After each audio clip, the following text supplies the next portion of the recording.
Christian बोलते हैं, हिंदू बोलते हैं ईश्वर एक है, मुस्लिम बोलते हैं अल्लाह एक है, और गुरुद्वारा बोलते हैं कि वाहे गुरु एक है। तो जब सब भी बोलते हैं तो मानते क्यों नहीं कि ईश्वर एक ही आपका है? बहुत अच्छा सवाल है कि अगर जानते हैं तो मानते क्यों नहीं। इसके मेन जिम्मेदार है धर्म के अधिकारी, धर्म अधिकारी। धर्म अधिकारी नहीं चाहते कि सब लोग इसको माने। जाने ठीक है, लेकिन मानने लगेंगे तो उनकी दुकान बंद हो जाएंगी। लेकिन यहाँ पे दुकान बंद है। और हर धर्म में कुछ लोग हैं जो नहीं चाहते कि सब धर्म मानने वाले अपनी किताब के करीब आए, नहीं तो उनकी दुकान बंद हो जाए। हर धर्म में ऐसे लोग हैं, नहीं तो उनकी दुकान बंद हो जाएंगी। तो इसीलिए मेरी सबसे ज्यादा कोशिश रहती है कि लोगों को अपने धर्म की किताब के करीब ले जाए सबसे पहला। तो मैं कहता हूं मुसलमान और गैर मुसलमान को अपनी धार्मिक किताब पढ़ो, उन पे तहकीक करो। जो यकसान है तो उसके ऊपर जाओ पहला। तो इसीलिए जितने धर्म अधिकारी है, धर्म के आम पब्लिक तो मेरे फेवर में, देखो आम पब्लिक अवाम, चाहे मुसलमान की हो, हिंदू की हो, ईसाई की हो, साथ में है। लेकिन ये धर्म अधिकारी जो अक्सर है वो नहीं चाहते कि सब लोग एक हो जाएंगे तो दुकान बंद हो जाएंगी। तो ये मेन प्रॉब्लम है धर्म अधिकारी का।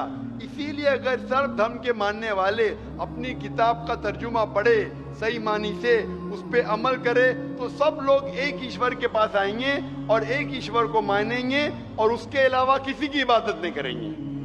उसके बावजूद भी सब कोई क्रॉस क्यों करता है इस्लामिक धर्म को, जानते हुए भी कि ये सबसे अच्छा धर्म है, सब रास्ता सब एक है, इसमें ना कोई ये है दिखावा है, ना कोई आपका इसमें ओल झोल टाइप का कोई भी प्रस्तुति नहीं होती है कि ये बाजा वाजा ये वो। फिर भी क्यों नहीं करते? बहन, क्योंकि आप पीस टीवी देख चुकी है, तो आप पीस टीवी देखने के बाद आपको यकीन हो गया है कि सही इस्लाम क्या है। बाकी चैनल सही इस्लाम नहीं दिखा रही। बाकी चैनल दिखाते हैं कि मुसलमान टेररिस्ट है, मुसलमान दहशतगर्द है, मुसलमान जलील करते, मुसलमान ये करते, खवातीन को हक नहीं देते। तो सब लोग तो पीस टीवी नहीं देखते ना। इंशाल्लाह एक दिन आएगा जब दुनिया के अक्सर लोग पीस टीवी देखेंगे। इंशाल्लाह हमारा इरादा है कि पीस टीवी को कम से कम दुनिया की सबसे अहम 10 जबानों के अंदर फैलाए। इंशाल्लाह अल्लाह से दुआ है, क्योंकि जो मोहम्मद सल्लल्लाहु अलैहि वसल्लम की हदीस है कि इस्लाम एक दिन हर घर में पहुंचेगा। तो अल्लाह ताला से दुआ है कि हमें वो जरिया बनाए कि सही इस्लाम दुनिया के हर घर में फैलेगा इंशाअल्लाह। बहन, मैं आपसे पूछना चाहता हूँ, आप मानते कि खुदा एक है? मैं बचपन से मानती हूँ ऊपर वाला एक है। आप मानते कि मोहम्मद सल्लल्लाहु अलैहि वसल्लम आखिरी पैगंबर है? हाँ, ये सब बचपन से ही पता है मुझे। तो मैं आपसे पूछता हूँ डॉक्टर श्वेता, जब आप मानते खुदा एक है, आप मानते बुत परस्ती गलत है, आप मानते मोहम्मद सल्लल्लाहु अलैहि वसल्लम आखिरी पैगंबर है, तो उसका मतलब आप मुसलमान हो चुके हैं।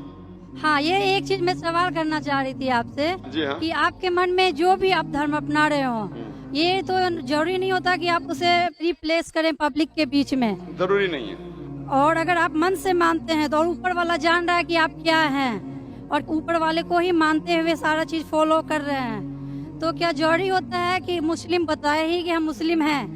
बहन का बहुत अच्छा सवाल है कि अगर मन से माने काफी नहीं, क्या जाहिर करना जरूरी नहीं है?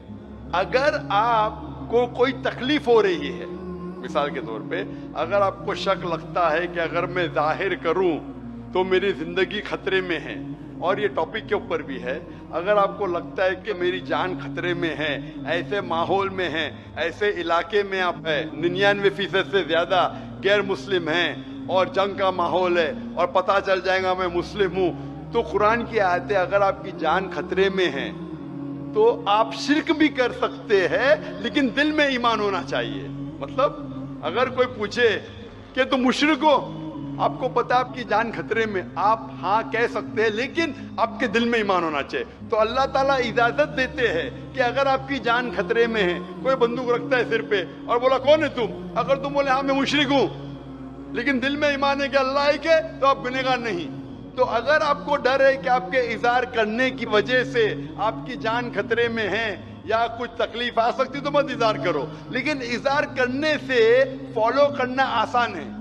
जो शख्स इज़हार करता है वो फॉलो भी करेगा। अगर इज़हार नहीं करेगा, बोलता मैं मुसलमान हूं, अगर उसके जान का खतरा है तो कोई हर्ज नहीं, उसके दिल उसके बीच में और खुदा के बीच में इज़हार करने की ज़रूरत नहीं। लेकिन जान का खतरा नहीं है, फिर भी बोलते हैं नहीं मैं जान का खतरा नहीं है, मुझे कोई तकलीफ नहीं, छोटी मोटी तकलीफ है इसलिए मैंने इज़हार करूँगा। फिर क्या होगा?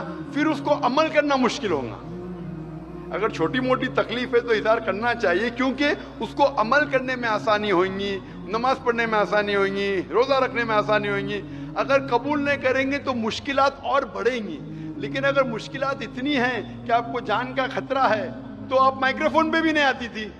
मैं भी फील्ड में हूँ ना बहन, अगर आपको जान का खतरा होता था तो माइक्रोफोन पे आके आप बोलती भी नहीं थी कि मैं बुत परिस्थिति के खिलाफ हूँ, मैं खुदा में मानती हूँ। जब इतना बोल दिए तो मुझे यकीन है आपके जान का खतरा नहीं है। मैं भी फील्ड का हूँ ना, आप डॉक्टर है, मैं भी डॉक्टर हूँ। आप कौन से डॉक्टर है पता नहीं, मैं जिस्म का डॉक्टर हूँ। आप पीएचडी डॉक्टर है क्या मेडिकल डॉक्टर है? कौन से डॉक्टर है बहन आप?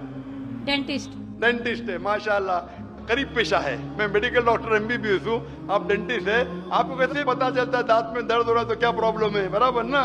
तो वैसा मुझे भी थोड़ा थोड़ा पता चल जाता। मैं जिस्म के डॉक्टर के अलावा रूहानी डॉक्टर भी हूँ माशाल्लाह। तो मुझे पता आपको जान का खतरा नहीं है। तो जान का खतरा नहीं है तो मेरी ये राय है, इज़हार करने से आपको अमल करने में और आसानी होगी। ये मुझे पता है। पता आपको ना? हाँ। तो आपको जान का खतरा है? अब मैं अभी क्लियर नहीं कर सकती कुछ भी आपसे। और एक लास्ट सवाल ठीक है पूछना इंशाल्लाह। चाहती हूँ लेकिन आपसे। आप मेरे नजदीक आप मुस्लिम हैं, इंशाल्लाह अल्लाह आपको और हिदायत दे जानने के लिए और अमल करने के लिए।